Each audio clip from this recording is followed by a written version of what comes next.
একটা bourgeois government যেভাবে সরকার চালায় সিপিএম তাই করেছে। অজয় মুখার্জি জ্যোতি বোসের গোপন বৈঠকে সিদ্ধান্ত হয়। আসলে ট্যাসিট আন্ডারস্ট্যান্ডিং ছিল সিপিএম ইন্দিরা গান্ধীর।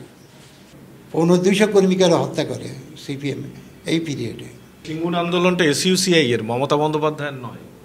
আন্দোলন শুরু করেছিলাম আমরা 77 সালের কুকীর্তির ফলে সিপিএম এত আনপপুলার হয়ে গেছে। আজকে তৃণমূলের হাতে যে অ্যান্টি সোশ্যাল বাহিনী, এই অ্যান্টি সোশ্যাল বাহিনী সিপিএমে ট্রেনিং করা। বাংলার সংসদীয় রাজনীতিতে বাম দলগুলির বিপর্যয় অব্যাহত বেশ কিছু বছর ধরে। 2024-এর লোকসভা নির্বাচনের পর বামেদের এই বিপর্যয় নিয়ে আরও বেশি করে আলোচনা চলছে সব মহলে। এই মুহূর্তে আমরা এসেছি প্রভাস ঘোষের কাছে, যিনি বাংলার বামপন্থী ঘরানার রাজনীতির একটি গুরুত্বপূর্ণ অধ্যায়। আমরা প্রভাসবাবু প্রথমেই আপনাকে স্বাগত জানাই TV9 বাংলায়। নমস্কার। আমি প্রথম যে প্রশ্নটা করছি, যে বাম দলগুলি মিছিল ডাকলে লোক হচ্ছে, ছোট বড় তাদের মিছিলে লোক হয়, তাদের সভায় লোক হয়, কিন্তু তাদের ভোট হয় না। লোক হয়, ভোট হয় না। কেন এমন সংসদীয় রাজনীতিতে এই বিপর্যয়ের মুখে বামেরা বারে বারে পড়ছে? আমি একটু পিছনের দিকে যেতে চাই। পশ্চিমবাংলা একসময় বামপন্থী আন্দোলনের গৌরবোজ্জ্বল অধ্যায় ছিল। অতীতে স্বদেশী আন্দোলনের যুগে দক্ষিণপন্থী বিপ্লব বিরোধী গান্ধীবাদী ধারাকে বলা হতো দক্ষিণপন্থী, আর সুভাষ বোস নিজেকে বামপন্থী বলতেন। তিনি বিপ্লবী ধারার প্রতিনিধি ছিলেন। তবে এখানে যুগান্তর, অনুশীলন, বেঙ্গল ভলেন্টিয়ার্স, সূর্য সেনের গ্রুপ, নানান গ্রুপ ছিল। এরা সকলেই বামপন্থী। তার একটা প্রভাব ছিল। এর সাথে পরবর্তীকালে যুক্ত হলো সোভিয়েত বিপ্লবের প্রভাব।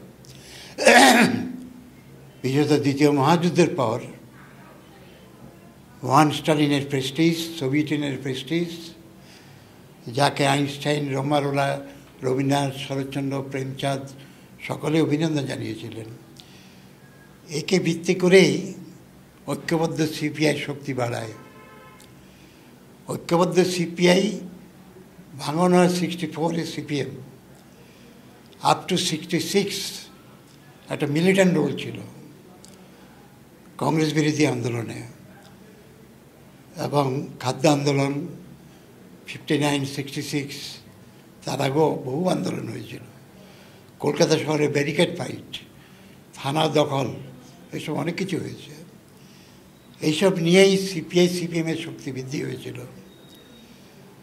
কিছু ক্ষমতা যাওয়ার পর যুক্তফ্রন্টের সময় আমাদের সাথে তাদের মৌলিক পার্থক্য দেখা দেয়।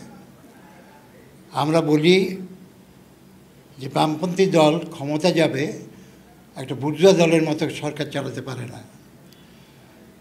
কৃষক শ্রমিক আন্দোলন দমন করবে পুলিশ, এ চলতে পারে না। ফলে শ্রমিক কৃষকদের গণতান্ত্রিক আন্দোলনে পুলিশি আক্রমণ চলবে না। সিপিএম, সিপিআই, তখন অজয় মুখার্জি ছিল, বাংলা কংগ্রেস আরও অনেকে ছিল, কেউ রাজি হচ্ছিল না। আমরা তখন বলি আমরা থাকবো না, আমরা বাইরের থেকে সাপোর্ট করব। তখন সিপিএমের সমস্যা ছিল, সদ্য ডাঙ্গাকে সংশোধনবাদী বলে ওরা বিপ্লবী হিসেবে বেরিয়ে এসেছিলেন।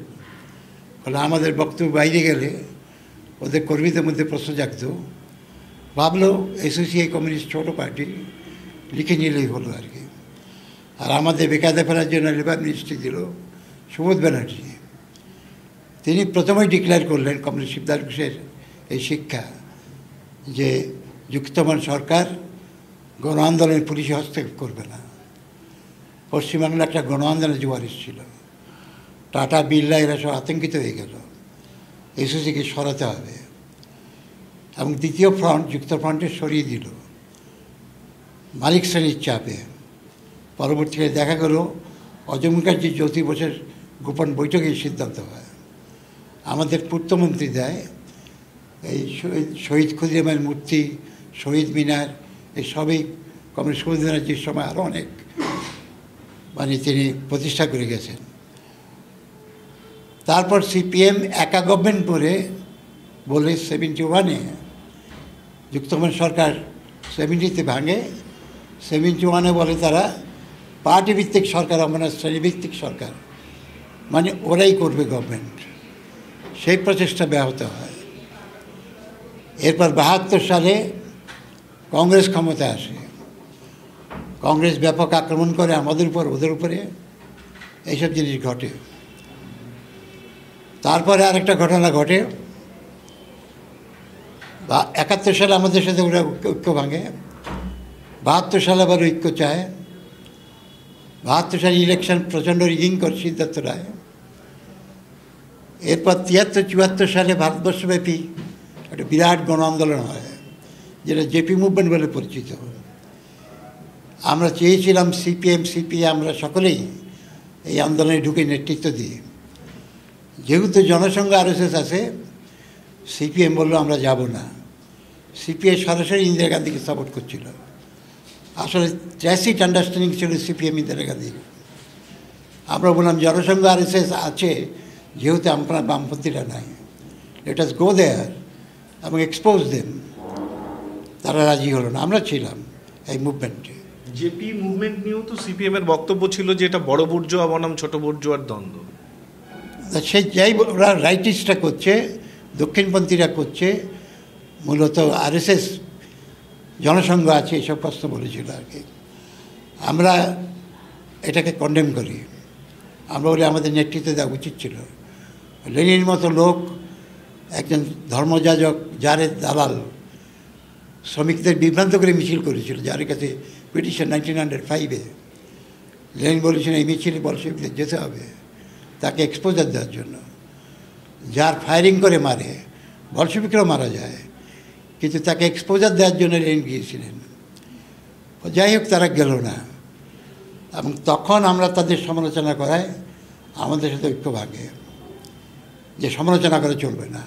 আর হোয়াট ইজ দিস, তোমরা আমাদের বক্তব্যগুলো বলো, আমরা তোমাদের বক্তব্যগুলো বলবো। ইউনিটি স্ট্রাগল ইউনিটি, এ হচ্ছে মার্কসিস্ট প্রিন্সিপাল। লেনিন তো মেনশভিকের সাথে ইউনিটি স্ট্রাগল ইউনিটি করেছেন, মার্কস তো চীনে করেছেন। যাই হোক, তারা রাজি হলো না। কিন্তু এই সিপিএমে 77 সালে আরএসএস জনসংঘ মিলে যে জনতা পার্টি হলো মোরারজি দেশাই, এবং ওরা যখন জিতছে তখন তাদের সাথে ঐক্য করলো, ওদের সাপোর্ট নিয়ে একটা গভর্নমেন্টে এলো। আমি এখানে আমি উল্লেখ করতে চাই, জ্যোতি বোস সেকেন্ড বেতার ভাষণে বলেছিলেন, এবার বামফ্রন্ট ক্ষমতায় এলে পশ্চিমবঙ্গে কোনো আন্দোলন শান্তি হবে না। আগেবার হয়েছিল, এসোসিয়েট ছিল, এবার এসোসিয়েট নাই। কাকে অ্যাসিওর করলো? ইন্ডাস্ট্রিয়ালাইজকে অ্যাসিওর করলো। এবং 77 থেকে যে পাওয়ারে এলো তারা, এটা বামপন্থা বর্জিত সরকার। একটা বুর্জোয়া গভর্নমেন্ট যেভাবে সরকার চালায়, সিপিএম তাই করেছে। তারা কৃষ্ণনগরে কৃষকদের উপর ফায়ারিং করেছে, টিটাগড়ে শ্রমিকের উপর ফায়ারিং করেছে, বন্দরের শ্রমিকের উপর ফায়ারিং করেছে, এইসব বহু ফায়ারিং করেছে। আমরা সেই সময়, আপনাদের স্মরণ আছে, প্রাথমিক স্তর ইংরেজি তুলে দিয়েছিল, পাশফল তুলে দিয়েছিল ডক্টর সুকুমার সেন, ডক্টর নিহারঞ্জন রায়, প্রেমেন মিত্র, সন্তোষ ঘোষ, ডক্টর সুশীল মুখার্জি, এদেরকে সামনের সারিতে রেখে আমরা আন্দোলন করেছিলাম দীর্ঘদিন ধরে। সেই সময় ভাষা শিক্ষা আন্দোলন, আমাদের দলের 250 কর্মীকে হত্যা করে সিপিএম এই পিরিয়ডে, এবং আমরা এগুলির বিরুদ্ধে ফাইট করি। পশ্চিমবাংলা তখন আমরা রাস্তায় বহু লড়াই করেছি, বাস ভাড়া বৃদ্ধির বিরুদ্ধে, মূল্যবৃদ্ধির বিরুদ্ধে। আমাদের কর্মীরা মার খেয়েছে, গুলির সামনে দাঁড়িয়েছে, এইসব আন্দোলন আমরা করেছি। এটা বামপন্থী আন্দোলনের একটা নূতন ধারা। ওরা বামপন্থা বর্জিত একটা সরকার, বামপন্থের নামে আমরা বামপন্থী আন্দোলনের ঐতিহ্য বহন করে, যার জন্য আমরা বলেছি ওদেরটা হচ্ছে রিফর্মিস্ট লেফটিজম, আমাদেরটা হচ্ছে রেভলিউশনারি লেফটিজম, এই দুটি ধারা। এরপর 2000 সালে তারা আমাদের সাথে একটা ঐক্যের প্রস্তাব দিয়েছিল। আলিউদ্দিন স্ট্রিটে আমাকে ডেকেছিল। আমি বলেছি আপনারা বামপন্থা রাস্তায় আসুন, তারপর ঐক্য হবে। আমরা যদি তখন যেতাম, আমাদের এমএলএ হতো, মন্ত্রিত্ব পেতাম, উই রিজেক্টেড ইট, আমরা রাজি হইনি। তারপর সিঙ্গুর নন্দীগ্রাম আন্দোলন, এটা কাগজপত্রে যাই প্রচার হোক, আন্দোলন শুরু করেছিলাম আমরা। সিঙ্গুরের লোকও জানে, নন্দীগ্রামের লোকও জানে। আপনাদের আন্দোলনে তো আমরা দেখেছি, মানে মানব বেরা আপনাদের নেতা, ওখানে ওনাকে আমরা নন্দীগ্রামে পেতাম। মানব বেরাকে পেয়েছেন, সোমেন বোস ছিলেন, আর আমি এখানে কলকাতা অফিসে থাকতাম। এই সময় তৃণমূল এর আগে আমাদের সাথে যুক্ত আন্দোলনের প্রস্তাব দিয়েছিল, আমরা রাজি হই নাই। এই সময় তৃণমূল আন্দোলনে নামতে চায়, দুটি কারণে আমরা তখন রাজি হই। একটা হচ্ছে তৃণমূলের শক্তিটা আমরা আন্দোলনে চেয়েছিলাম, আমরা একা পারবো না। আর দ্বিতীয়ত, আমরা আন্দোলন করলে পুলিশ গুলি করবে, খুন করবে, মিডিয়া কোনো প্রচার আসবে না। যেমন আমাদের দক্ষিণ 24 পরগনায় ব্যাপক গণহত্যা করেছে, রেপিং করেছে, সিপিএম করিয়েছে সরকার থাকাকালীন। আপনার খুন করে বস্তাতে বেঁধে পাথর ঢুকিয়ে নদীতে ডুবিয়ে দিয়েছে। একবার ভুবনেশ্বরী করেছে, একবার মৈপিটি করেছে। কিন্তু মমতাকে দুটি কারণে তৃণমূলকে, একটা হচ্ছে তার স্ট্রেংথ আমরা চেয়েছিলাম মুভমেন্টে শক্তিশালী করার জন্য, দ্বিতীয়ত তৃণমূল থাকলে মিডিয়া কাভার হবে, পুলিশ অ্যাট্রোসিটি হলে মিডিয়া খবরটা দেবে, পাবলিক জানবে, এই দুটি কারণে। কিন্তু মুভমেন্টে সে কিছু করে না। সিঙ্গুরে যখন জমি দখল করতে হলো পুলিশ, আমরা অর্গানাইজ রেজিস্ট্যান্স করেছি দুদিন ধরে, মেয়েরা দাঁড়িয়ে, ছেলেরা দাঁড়িয়ে। তখন মমতা এখানে হাঙ্গার স্ট্রাইক শুরু করলো। মানে সিঙ্গুর আন্দোলনটা এসইউসিআই এর, মমতা বন্দ্যোপাধ্যায়ের নয়? দুটিই আমরা শুরু করেছিলাম, মমতা দুটি জায়গায় তারা ঢুকলো। পাবলিক কমিটি করেছি আমরা, দলের কমিটি করিনি আমরা। দু জায়গায়, এক জায়গায় কৃষি জমি রক্ষা কমিটি, আর একটা ভূমি উচ্ছেদ প্রতিরোধ কমিটি করেছিলাম। এটা কি এসইউসিআই এর করা? আমাদের উদ্যোগে, যৌথ উদ্যোগে, ওদের একজন কনভেনার, আমাদের একজন কনভেনার, এই ছিল। তাহলে এই যে সিঙ্গুর নন্দীগ্রাম সম্পর্কে যে তৃণমূল এবং মমতা বন্দ্যোপাধ্যায় দাবি করেন যে এই আন্দোলনটি তাদের নেতৃত্বে এবং তাদের মস্তিষ্ক প্রসূত এবং তাদের এটা আপনি সহমত নন? এটা সর্বভূম ভুল, এবং আমার ধারণা তারা একথা বলতে পারে না। কারণ মমতা ব্যানার্জি একসময় প্রচার করেছিল ইলেকশনের সময় আমরা এবং এসইউসি যুক্তভাবে আন্দোলন করেছি। আর যদি বলে থাকে ভুল বলছি, এটা ঠিক না। আমি আবারও বলছি, মুভমেন্ট আমরা শুরু করেছিলাম, ওরা আসতে চাইলো, ওদের ফোর্সটাকে আমরা মুভমেন্টে চেয়েছিলাম। আর প্রেস পাবলিসিটি ওরা পাবে, তাহলে পুলিশ আক্রমণ হলে পাবলিক জানতে পারবে, এই দুটি কারণ। তখন পার্টি কমিটি হয়নি, পাবলিক কমিটি করে আমরা ছিলাম। কিন্তু মূলত আমরাই সংগঠন করছিলাম। সিঙ্গুরে আমাদের উদ্যোগে রেজিস্ট্যান্স হচ্ছিল যখন জমি দখল করতে আসে। সেই সময় মমতা ব্যানার্জি এখানে হাঙ্গার স্ট্রাইক করে, উই কন্ডেম ইট। যে হাঙ্গার স্ট্রাইক করা মানে হচ্ছে ওই রেজিস্ট্যান্স মুভমেন্টটাকে শিথিল করে দেওয়া, ঘটলেও তাই। তৃণমূল প্রচার করলে হাঙ্গার স্ট্রাইকের সমাধান হবে, ফলে রেজিস্ট্যান্স মুভমেন্ট বন্ধ হয়ে গেল। আর ইতিমধ্যে আপনার পুলিশ জমি দখল করে নিল। এই জমি দখল করতে পারতো না যদি সেই সময় হাঙ্গার স্ট্রাইক না হতো। তখন আমরা, কিন্তু সেই মমতা বন্দ্যোপাধ্যায়ের সঙ্গেই তো আপনি পরে জোট বেঁধেছিলেন। আসছি, let me come to that point. আমরা সেই সময় ওপেনলি ক্রিটিসাইজ করেছি। নন্দীগ্রামে তৃণমূল সহযোগিতা করেছে, মমতা ব্যানার্জি মিটিং করা ছাড়া ওখানে কোনোদিন যায়নি। নন্দীগ্রামের ঘটনা এবং সিঙ্গুরের অধ্যায়টা পরবর্তীকালে বলছি। যখন সব কিছু হয়ে গেল, জমি দখল করে নিল, তখন মমতা ব্যানার্জি বলল আমি দুদিন ওখানে অবস্থান করব। আমাদের প্রস্তাব দিল, আমরা বললাম দুদিনে কিছু হবে না। ও বলে আমাদের পক্ষে সম্ভব না, পূজা, ঈদ। আমরা ব্যাপক জমায়েত করেছিলাম, প্রচুর এনথুসিয়াজম। তখন মমতা ব্যানার্জি বলছে কী করব। আমরা বললাম আপনি উইথড্র করলে মানুষের প্রচণ্ড রিয়াকশন হবে, ইট মাস্ট কন্টিনিউ। আপনারা লোক দিন। প্রথম 26 দিন না, পরবর্তীকালে আমরা নন্দীগ্রাম হয়ে গিয়েছে। না, নন্দীগ্রামটা আমি পরে আসছি। আমরা যখন লোক দিলাম, ওরা দিল। সেই সময় বুদ্ধদেব একটা প্রস্তাব দিল, বৈঠক হচ্ছে। বুদ্ধদেব প্রস্তাবটা খুব কানিং ছিল। মমতা ব্যানার্জির মনে হলো এর মধ্যে রফাসূত্র আছে। আমরা লোক দিয়ে জানালাম যে এটা ঠিক না। উনি তারপর বুঝলেন আর কি। তারপরে রাজ্যপাল বৈঠকে ডাকলো। আমরা মমতা ব্যানার্জিকে বললাম 1 ইঞ্চি সরবেন না, মাস্ট বি ফার্ম। থাকলো। তারপর বুদ্ধদেব মেনে নিল। তারপর আবার বুদ্ধদেবের পার্টির চাপে রিট্রিট করতে চাইলো। মমতা ব্যানার্জি আমাদের কন্ট্যাক্ট করলো, আমরা you must stick to the point. এই ছিল সিঙ্গুরে আমাদের ভূমিকা। নন্দীগ্রামে দুবার, একবার পুলিশ দিয়ে গণধর্ষণ করালো, গণহত্যা করালো, আরেকবার বেঙ্গলে অ্যান্টি সোশ্যালকে জড়ো করে গণধর্ষণ এবং গণহত্যা করালো। এই তখন আমরা বললাম first this government must go. এরপরও সিপিএম পাওয়ারে থাকলে আরও অত্যাচার করে পাবলিকের উপরে। এখানে আমি বলতে চাই, আমাদের তখন দুটো এমএলএ ছিল এবং অনাস্থা প্রস্তাব যখন আসতো আমরা কখনো সিপিএমের বিরুদ্ধে ভোট দিই নাই, আমাদের স্ট্যান্ড ছিল তাই।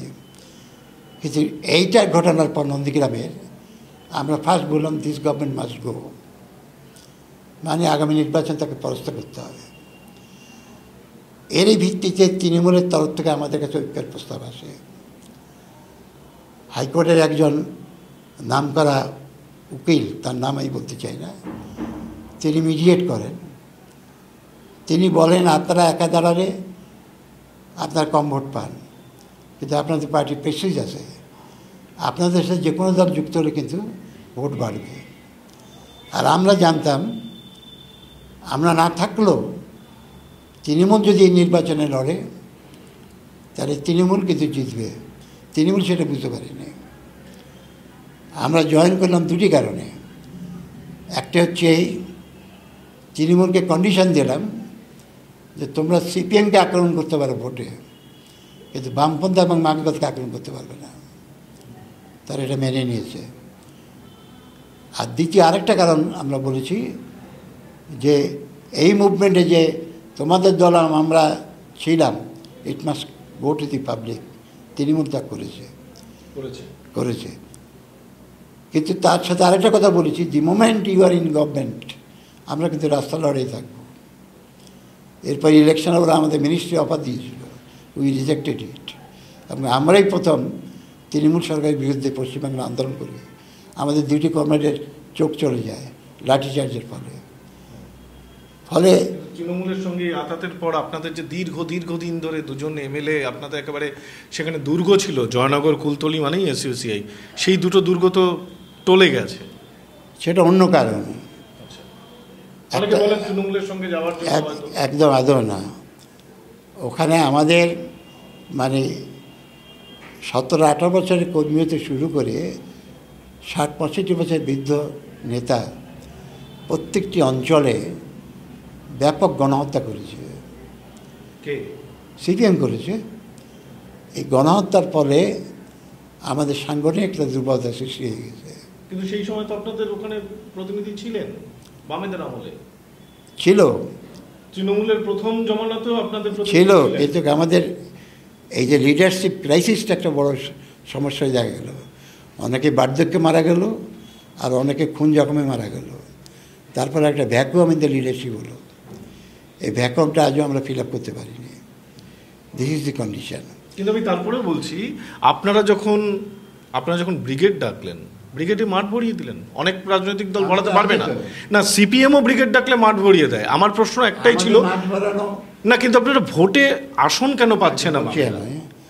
আমাদের মাঠ ভরানো আর সিপিএমের মাঠ ভরানো এক না। আমরা পাবলিক থেকে চাঁদা তুলি, সেই চাঁদা গাড়ি ভাড়া করে পাবলিককে আনি। এই হচ্ছে আমাদের মাঠ ভরানো। এবং ব্রিগেড একটাই করেছি আমরা রিসেন্টলি, আর অনেক আগে 86 আমরা করেছিলাম। এটা অল ইন্ডিয়া গ্যাদারিং ছিল আমাদের।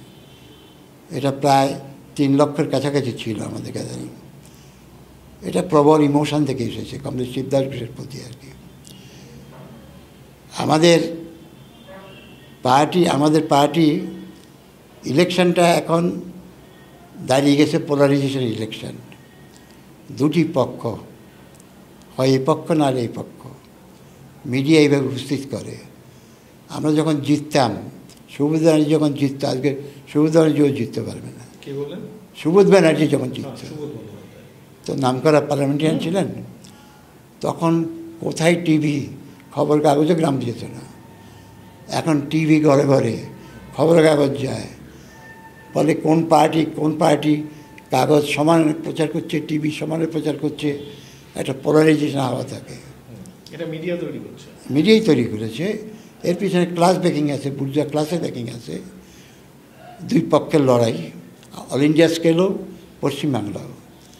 এই পোলারাইজেশনের মধ্যে আমরা থাকি না আর কি, আমাদের জায়গা নাই। আমাদের দল তখনই জিতবে যখন আমরা আবার লড়াই করে শ্রেণী সংগ্রামের ভিত্তিতে, বিপ্লবী চেতনার ভিত্তিতে যেসব জায়গায় জনগণকে সংঘবদ্ধ করতে পারব। আদারওয়াইজ একটা রেভলিউশনারি পার্টির পক্ষে ইলেকশনে জেতা সম্ভব না। সিপিএম কেন আসন পাচ্ছে না? সিপিএম পাচ্ছে না, সিপিএমের ৭৭ সালের কুকীর্তির ফলে সিপিএম এত আনপপুলার হয়ে গেছে, পশ্চিমবাংলার জনগণ ওদের তাকে গ্রহণ করছে না আর কি। নাকি গোটা আন্তর্জাতিক পরিবেশ পরিস্থিতি, আজকে সোভিয়েত ব্লক নেই, চাইনিজ মানে চীন একটা অন্যরকম অবস্থান নিয়েছে, তার ফলে কি ভারতেও বামপন্থী রাজনীতি জনপ্রিয়তা হারাচ্ছে? তাই কি তারা আসন? না, এগুলির সাথে তার কোনো সম্পর্ক নাই। ইউরোপেও তো বামপন্থীরা জিতছে, গ্রিসে কমিউনিস্ট পার্টি জিতছে, নানা জায়গায় জিতছে, এর সাথে সম্পর্ক নেই। একটানা ৩৪ বছরের শাসন, তারা এত অত্যাচার করেছে, দলীয় কর্তৃত্ব স্থাপন করেছে। একটা কাগজ লিখেছে গাছের পাতা নড়বে কি না তারাই ঠিক করতো, বিয়ে কোথায় হবে ঠিক করতো, বাড়ি ভাড়া কোথায় হবে ঠিক করতো, প্রমোটারি, কন্ট্রাক্টারি, সমস্ত জিনিস, সিন্ডিকেট রাজত্ব, সব কিছু তারা করেছে। থানা পুলিশ কন্ট্রোল করেছে। আজকে তৃণমূলের হাতে যে অ্যান্টি সোশ্যাল বাহিনী, এই অ্যান্টি সোশ্যাল বাহিনী সিপিএমে ট্রেনিং করা, সব সিপিএমের কন্ট্রোলে ছিল। মানে তৃণমূলের বর্তমান অ্যান্টি সোশ্যালরা সবাই সিপিএম, সব হাতে করি সিপিএমের সময়, এবং থানা কন্ট্রোল করতো সিপিএম। তারপরে ইউনিভার্সিটি ভিসি কে হবে ঠিক করতো, স্কুলের পিএন কে হবে ওরা ঠিক করতো, সব পার্টি কন্ট্রোল করতো। এর বিরুদ্ধে মানুষের প্রচণ্ড বিক্ষোভ, তার জন্য তারা আসন পাচ্ছে না। এই বিক্ষোভটা আজও যায়নি, আজও মানুষের কাছে গ্রহণযোগ্য হয়নি। সিপিএম মিটিং করে, তাদের দলের কিছু লোকজন আছে, তাদের নিয়ে মিটিং করে, কাতারে কাতারে লোক আসে, এ কথা ঠিক না। ব্রিগেডের মাঠ তো ভরে যায় না, এটাও ঠিক না। ব্রিগেডের মাঠ হচ্ছে মানে ফাঁকা ফাঁকা মাঠ, আমাদের মতো মিটিং ছিল না, লোক হয়। শাসক দল হিসেবে সিপিএম আর তৃণমূল কংগ্রেস কোনটা বেশি ভালো বা কোনটা বেশি খারাপ? এই শুনে মুশকিল। সিপিএমের তো বামপন্থা নিয়ে শুরু করেছিল, তারা বামপন্থার ঐতিহ্যকে ধ্বংস করেছে। সিপিএম যেখানে শেষ করেছে সেখান থেকে তৃণমূল শুরু করেছে। তৃণমূল সিপিএমের রাস্তায় চলছে, কিন্তু অত্যন্ত ব্লান্টলি, নগ্নভাবে। সিপিএম যেটা সূক্ষ্মভাবে চতুরভাবে করতো, তৃণমূল সেটা খোলা মেলা, রাস্তাঘাটে কোনো আলাদা আবডার নাই আর কি। এই হচ্ছে তৃণমূলের অবস্থা। আপনি কি লজ্জিত হন যে এই পার্টির সঙ্গে জোট করেছিলেন বলে? না, আমার লজ্জার কোনো কারণ নেই। কেন লজ্জিত হব? সেই সময় প্রয়োজন ছিল, যে এত মানে সেই সময় প্রয়োজন ছিল পশ্চিমবাংলায় সিপিএম সরকারের সরানোর, আবার তৃণমূল যাতে মাঝরাত বামপন্থাকে আক্রমণ না করে, এটা রেস্ট্রেইন করার, তার জন্য আমরা করেছিলাম। আমি কেন লজ্জিত হব? এটা হচ্ছে right stand on our part.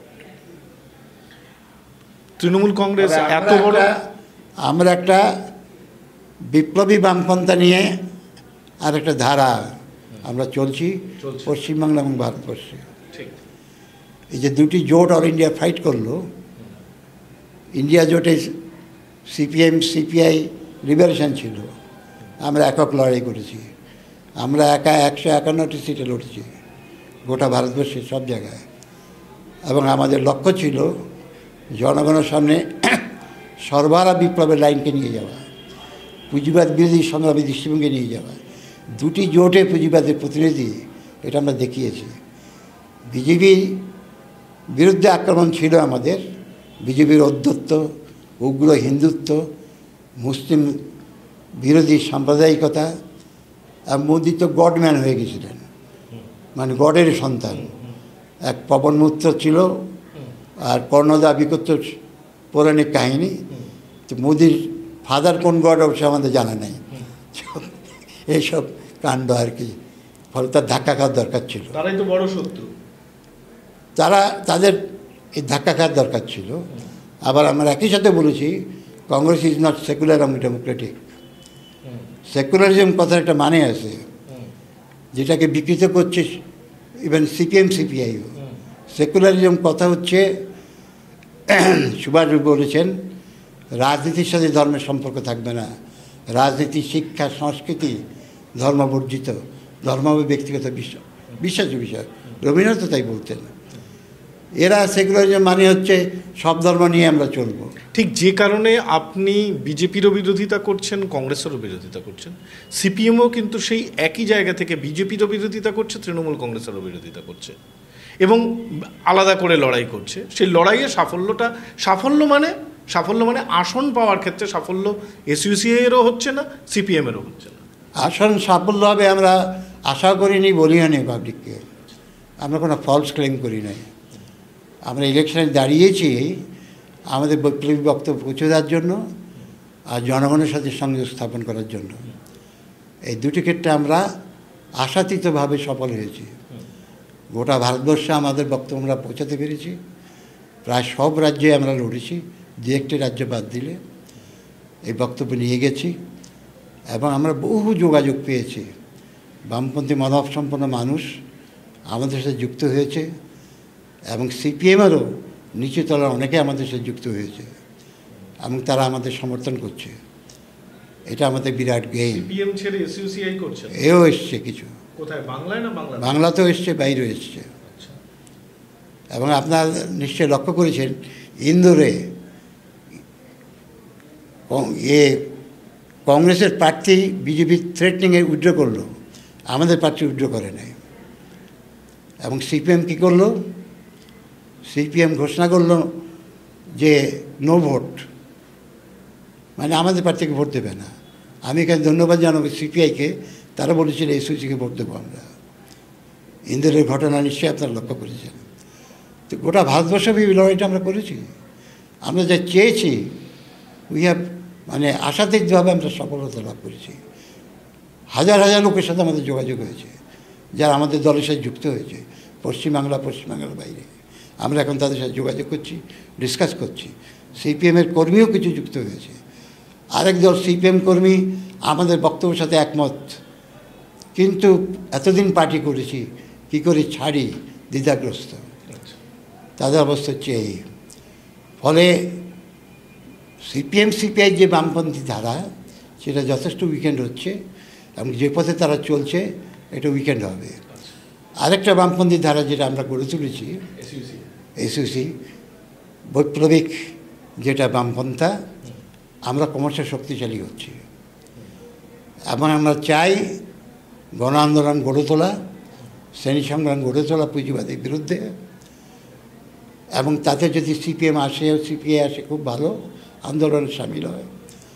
না এলে তাদের কর্মীরা আসবে, বিভিন্ন ব্যক্তিরা আসবে, তাদের নিয়ে আমরা আন্দোলন করব। আপনি লিবারেশনের কথা একবারও তো বললেন না। এই মুহূর্তে যখন চারিদিকে আসা হতো, বিহারে কিন্তু দুখানা সাংসদ তারা পাচ্ছে তো আরজেডির দয়ায়।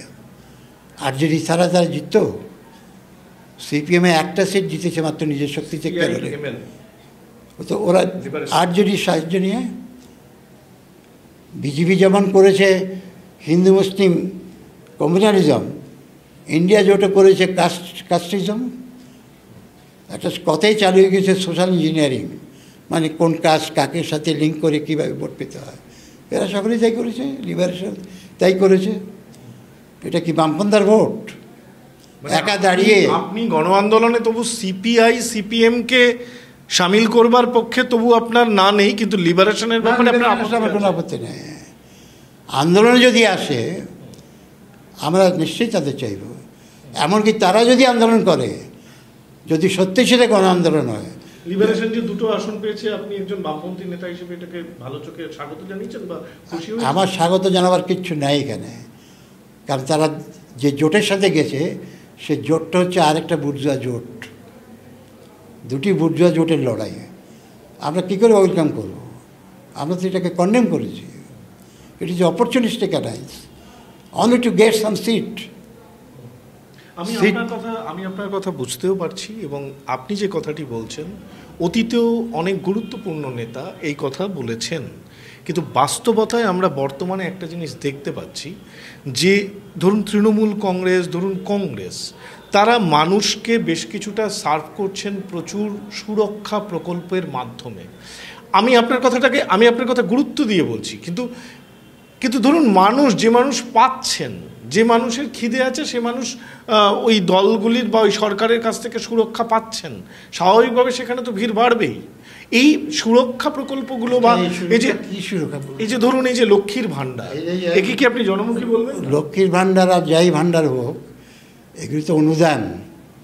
এর দ্বারা কি সমস্যার সমাধান হচ্ছে? মূল সমস্যার সমাধান হচ্ছে? মূল্যবৃদ্ধির আক্রমণ বন্ধ হচ্ছে? বেকারিত্ব দূর হচ্ছে? এত বড় নির্বাচন, এত বড় সাফল্য, তৃণমূল তো বলছে লক্ষ্মীর ভাণ্ডারই গেম চেঞ্জার। ঠিক আছে, তার দ্বারাই হয়েছে, এই কথা ঠিক, কিন্তু এটাতে ধামাচাপা দেওয়া হচ্ছে। কি ধামাচাপা?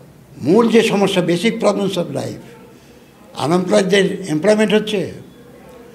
এই যে ভারতবর্ষের যুবকরা এই যে কুয়েতে গিয়ে মারা গেল, কাতারে মারা যাচ্ছে, নানান জায়গায় মারা যাচ্ছে, ইউক্রেনে রাশিয়া আর্মিতে ঢুকিয়ে মারা গেল, যুবকদের অবস্থা কী? Where is employment?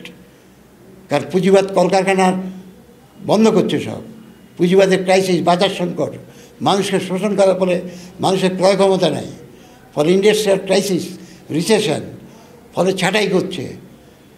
এই মাইগ্রেন্ট লেবার, গিগ লেবার, এগুলো আগে ছিল কোনো দিন?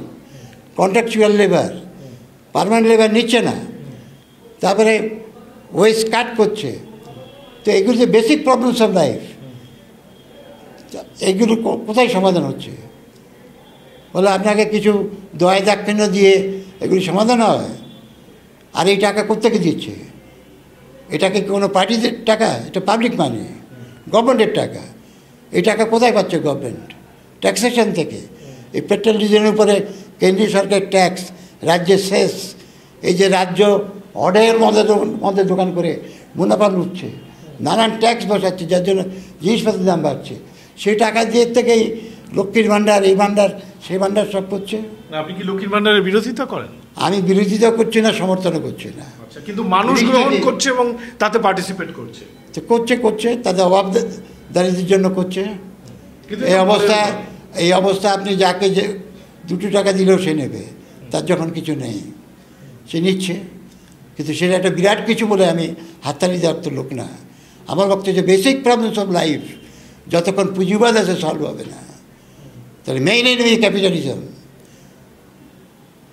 বিজেপি তাকে সার্ভ করছে, ইন্ডিয়া জোটও তাকে সার্ভ করছে, তৃণমূল তাকে সার্ভ করছে। এই লেফট পার্টিরা কেউই ক্যাপিটালিজমের তো কোনো কথা বলছে না। আমাদের ভোট দাও, আমাদের ভোট দাও। এই নির্বাচন সর্বস্ব রাজনীতি, এমএলএ এমপি পাওয়ার জন্য কার সাথে গেলে। কংগ্রেস পুঁজিপতিদের যদি সার্ভ করে, তাহলে তার মমতা বন্দ্যোপাধ্যায়ের বিরুদ্ধে একটা বড় অভিযোগ হচ্ছে যে ওনার সময় বড় বিনিয়োগ আসেনি। তো উনি যদি পুঁজি গোষ্ঠীর ঘনিষ্ঠই হন, তাহলে তার বড় বিনিয়োগ আসতো রাজ্যে। আচ্ছা, কোন রাজ্যে বড় বিনিয়োগ এসছে বলুন তো আমাকে? কোন রাজ্যে বড় বিনিয়োগ হচ্ছে? কাগজে সব বলে বিনিয়োগ কোথায়, বরঞ্চ বিনিয়োগ হচ্ছে কোথায়? আপনার ছোট ছোট দোকান উঠে যাবে। এই যে সব বড় বড় মাল্টিনেশনালরা, তারা তো এখন আপনার তরিতরকারি সাপ্লাই করছে, বাড়িতে পৌঁছে দিচ্ছে, মশলা সাপ্লাই করছে, তারপর আপনার মাছ, ডাল, চাল সব সাপ্লাই করে দিচ্ছে। এই দোকানগুলো উঠে যাচ্ছে। বিনিয়োগ এখানে হচ্ছে। বিনিয়োগ হচ্ছে মেডিকেল কলেজ খুলছে যেখানে প্রফিট হবে। বিনিয়োগ হচ্ছে কলেজ খুলছে, ইউনিভার্সিটি খুলছে, এইখানে চলে আসছে সার্ভিস সেক্টরে, যেখান থেকে প্রফিট। ইন্ডাস্ট্রি তো বন্ধ করে দিচ্ছে। ফলে টুকটাক কিছু করছে, এখানে একটা বন্দর, ওখানে একটা বন্দর, একটা রেল লাইন খুলছে, অমুক করছে, করিডোর করছে, অমুক করছে, তমুক করছে। হোল ওয়ার্ল্ডেই তো বিনিয়োগ বন্ধ হয়ে গেছে। সমস্ত দুনিয়া ভোর ইন্ডাস্ট্রিয়াল ক্রাইসিস। ইন্ডিয়া তো তাই, ক্রাইসিস অফ ইম্পেরিয়ালিজম, ক্যাপিটালিজম। তাহলে আপনি প্রভাস ঘোষ সেই কথাটার উপরই আপনি জোর দিচ্ছেন যে বামপন্থার একটাই সার্থকতা, তা হলো যে গণ আন্দোলন, এবং সেটা পুঁজিবাদের বিরুদ্ধে আন্দোলন, এবং সেই জায়গা থেকে দাঁড়িয়ে ভোটে সাফল্য পাচ্ছেন কি পাচ্ছেন না সেটা নিয়ে আপনি ভাবিত নন। কিন্তু বাস্তবতা হচ্ছে যে আপাতত সংসদীয় রাজনীতিতে বামেরা শূন্য। তারা শূন্য? কারা শূন্য? যারা জিতবে বলে গিয়েছিল। আচ্ছা, আমরা তো জিতবো না জানতাম। ফলে আমার শূন্য দিয়ে শুরু, শূন্যতে আমি শেষ। আমি এটা ভাবিই না যে আমরা জিতব।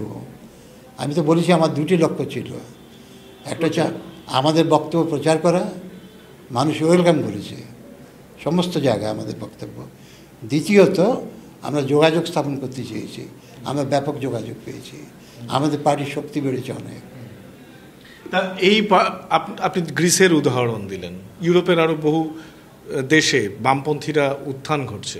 ভারতে কোনোদিন বামপন্থার উত্থান আমরা দেখব? পার্লামেন্টে লাল ঝান্ডা দেখব? পার্লামেন্টে লাল ঝান্ডা উঠবে কিনা আমি জানি না, কিন্তু বামপন্থা শক্তিশালিত হবে, আন্দোলনের পথেই হবে। সিপিএম সিপিআই দ্বারা হবে কিনা আমি বলতে পারবো না। আমরা যে আন্দোলন গড়ে তুলছি, যদি এই পথে শক্তিশালী হই আর আমাদের সাথে যদি তারা যুক্ত হয়, আরও ভালো শক্তি বাড়বে। অনেক ধন্যবাদ। অনেকক্ষণ ধরে কথা বললাম। প্রভাস ঘোষ একটা গুরুত্বপূর্ণ রাজনৈতিক অধ্যায় বলা যেতে পারে, শুধু একজন ব্যক্তি না। এবং আজকের এই একটা যখন চারিদিকে চর্চা বাম রাজনীতি নিয়ে, সংসদীয় রাজনীতিতে ক্রমশ শূন্য হয়ে যাচ্ছে বাম, সেই সময় দাঁড়িয়ে আমাদের মনে হয়েছে যে প্রভাস ঘোষের সঙ্গে একটু কথা বলে নেওয়া দরকার। আমরা সেই কাজটাই করলাম এবং বেশ কিছু গুরুত্বপূর্ণ দিকে আলোকপাত করলেন তিনি। ক্যামেরায় অমিতের সঙ্গে সৌরভ গুহ, TV9 বাংলা, কলকাতা।